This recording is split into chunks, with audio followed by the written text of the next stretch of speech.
This video is sponsored by Apex Gaming PCs. Stay tuned to find out how you could win your own $5,000 gaming PC setup. In July 2017, a little game called Fortnite Save the World came out. It was a simple survival looter shooter with unique building mechanics that saw mild success. Most people probably don't remember it or even played it because it wasn't free to play. So while Save the World did alright for Epic Games, they had no idea what was about to come in September when they released Fortnite Battle Royale. And this version of Fortnite took the world by storm. You see, while the Battle Royale genre had existed for years with games like H1Z1 and PUBG, never before had this genre been more straightforward and simple until Fortnite. Pair that with the rise of the streaming platform Twitch and big streamers like Ninja, and you have the perfect recipe for success. As Fortnite got bigger and bigger, everyone was playing it. And I mean everyone, including the Avengers Infinity War directors, the Russo brothers, who had mentioned in interviews how much they loved playing this game. And because they were big fans, this led to a meeting between Epic Games and Marvel Studios. And a deal was made that changed the gaming industry forever. On May 2018, Fortnite collabed with Marvel Studios in their Infinity Gauntlet limited time mashup. This game mode added Thanos into the game, where you would collect all the Infinity Stones and then you'd become overpowered and just like wreak havoc. It was actually a lot of fun when it came out. But it also featured the first instance of Fortnite selling skins from other intellectual property. The first ever Fortnite collab. And Fortnite has never looked back since. They have collaborated with basically every single IP under the sun. They even collaborate with rivaling companies. DC and Marvel both exist in Fortnite. Now, Fortnite in itself isn't a bad game. There's a reason it's so successful. But the problem with success is that it has its imitators. You'll always have others that'll try to replicate what made you successful without understanding why it worked for a game like Fortnite in the first place. Fortnite's simple, cartoonish, and carefree style works with a ton of different IP, from more silly characters to more serious characters. And with Fortnite not necessarily even having a real story, everything and anything just works in the Fortnite world. But not every game is Fortnite. And a lot of games really need to understand this sooner than later. So today, I want to talk about how Fortnite ruined the identities of AAA games. But first, let's talk about today's sponsor, over here. Because this video is sponsored by Apex Gaming PCs. If you've always wanted a gaming PC of your own, but you've struggled with building it yourself because it can be a little bit complicated, Apex Gaming PCs are here to help you, and we got 3 different options depending on your budget: the casual noob, the gamer noob, and the hardcore noob. The specs for each of these are all different depending on what your needs are and your budget. These PCs are top of the line, so click the link in the description down below to purchase an Apex Gaming PC. And if you use the code MACRO, you can get 3% off any Apex Gaming PC that you purchase. And also, if you're watching this in the month of August, until the end of August, Apex Gaming PCs is giving away a $5,000 extreme setup. Link to that will also be in the description. You do not want to miss out. Like, it's better than my current computer that I have. So thank you once again to Apex Gaming PCs for sponsoring, but now back to the video. I would argue that a good thing that came out of Fortnite's success is that many modern multiplayer games are now completely free to play, with optional purchasable cosmetics in the store or in a battle pass. This has allowed for more players to actually try more and more new games, and is great for the average consumer that won't spend a single dime on these games. One big downside is that every single game has a battle pass now. And unfortunately, a lot of the predatory monetization models that exist in Fortnite carried over into a lot of other AAA games, mostly being FOMO, aka fear of missing out. I have a whole video on battle passes if you want me to go more in depth about the issues with battle passes, but yeah, we can thank Fortnite for all of those issues. Call of Duty, in my opinion, has not been a great game series for a while now, but I do think with this game series in particular, you can see how Fortnite has negatively infected its DNA. However, Call of Duty somehow gets the best of both worlds. They're able to sell a $60 game every single year, while simultaneously having a store and a battle pass, because they do have a free-to-play game, which is Warzone. But those cosmetics and battle passes also affect the skins that you can wear in the paid $60 game. If you pay for a game, all of the cosmetics in that game should be earnable. or at least don't make your game $60. Because unfortunately, Fortnite set the industry standard price for a legendary skin, being around $20, which is 1/3 the price of a AAA game. But they keep getting away with it year after year after year. But fine, people are allowed to spend their money however they'd like. But I think even if you're a fan of Call of Duty, these collaborations that they've done have gotten completely out of hand. Call of Duty used to have a cohesive art direction, being a little bit more gritty and realistic with a military aesthetic. Sure, the zombie modes was a little bit more out there, but still, it did match the art style. Now with all these crazy collabs, Call of Duty has an identity crisis. The game looks ridiculous, and at times, kinda gross. It's almost unrecognizable. If anything, it kinda looks like Fortnite. And these collaborations in both Call of Duty and Fortnite all feel super corporate. Very clearly promoting a new movie or a new show, which is essentially advertising to kids without them even realizing it, which on some level is very sketchy, and maybe the FTC should do something about it. And I only think it's gonna get worse from here on out. Also, it feels more and more like these AAA games are prioritizing these collab events more than actual relevant content updates for the game. However, when Fortnite does a huge collab, it deeply affects the gameplay, for better or for worse. You'll have whole new abilities like the Thanos Gauntlet I previously talked about, or the Dragon Ball Kamehameha, or lightsabers. These huge collabs will still affect free-to-play players because it will have huge gameplay changes. Unlike our next game that we're going to talk about.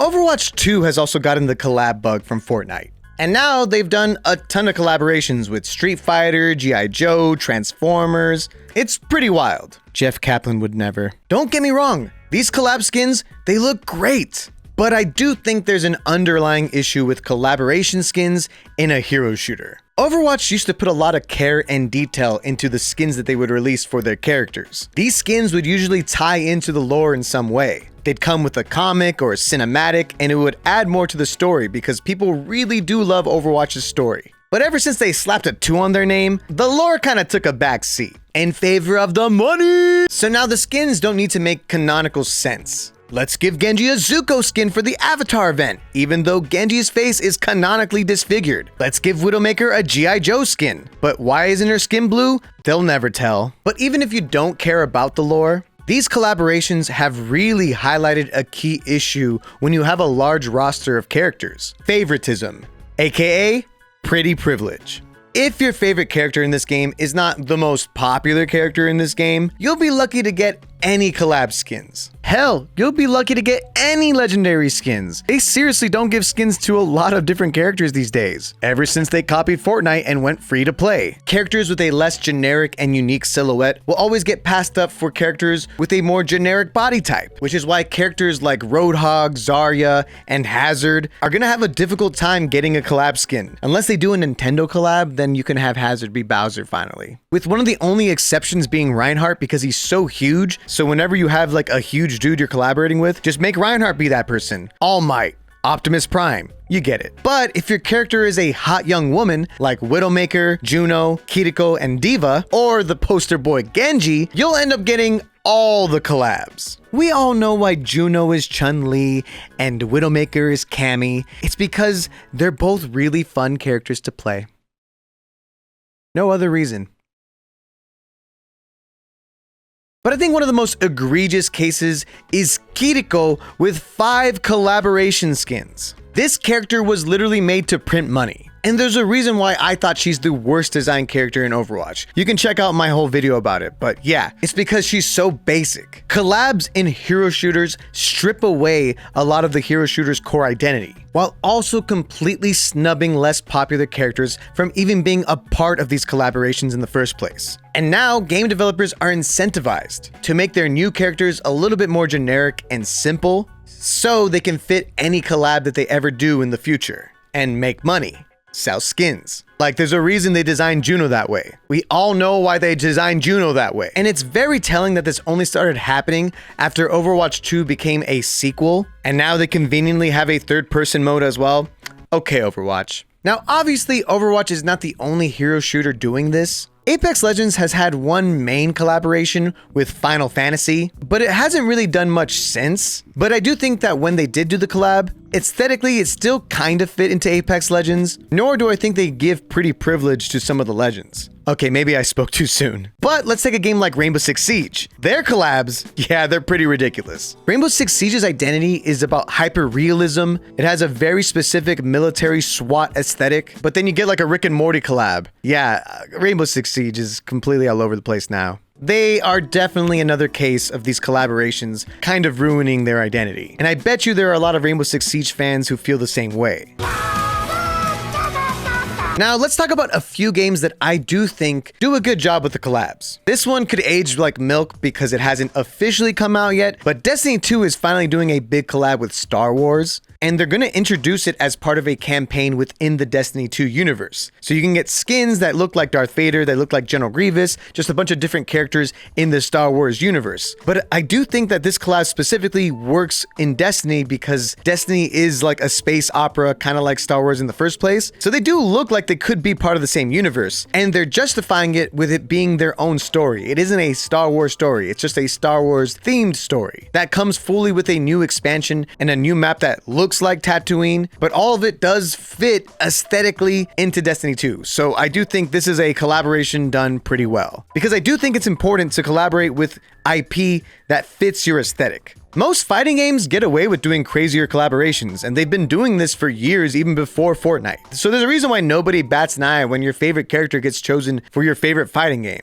I always remember when Spawn was in Soul Calibur. That was tight. Some of the more recent really cool collabs is adding Omni-Man to Mortal Kombat or adding Noctis from Final Fantasy into Tekken. But even some fighting games can go a little too far, like adding Negan from The Walking Dead to Tekken. That just doesn't work for me, man. I know it's crazy that in a game with a bunch of demons and stuff, the issue I have is a dude from a post-apocalyptic zombie world being in the fighting game. It just weirdly did not fit the aesthetic. Is that kind of crazy that I'm saying that? Also, was Walking Dead even popular at that point when he came out? Like, who was still watching it? Marvel Rivals is a strange case because it feels like every single skin they do is a collaboration, but it's a collaboration with themselves. They have the added bonus of having decades of their own comics to draw inspiration from. So it makes every new legendary skin feel like a celebration of the comic book history. And they really don't have a need to collaborate with other IP because they're one of the biggest IP on the planet. It's honestly genius from a business perspective for Marvel to finally make their own game, because their first collaboration with Fortnite was very pivotal for the success of Fortnite's future collaborations. Now, obviously this whole video has been a rant, but let me go on a tangential mini rant real quick. What I do think that Fortnite has really taken away from us, the players, is our individual creative expression when it comes to customizing our characters. I grew up on Halo, where you could customize the color of your armor, your shoulders, your helmet, your chest, your head, shoulder, knees and toes.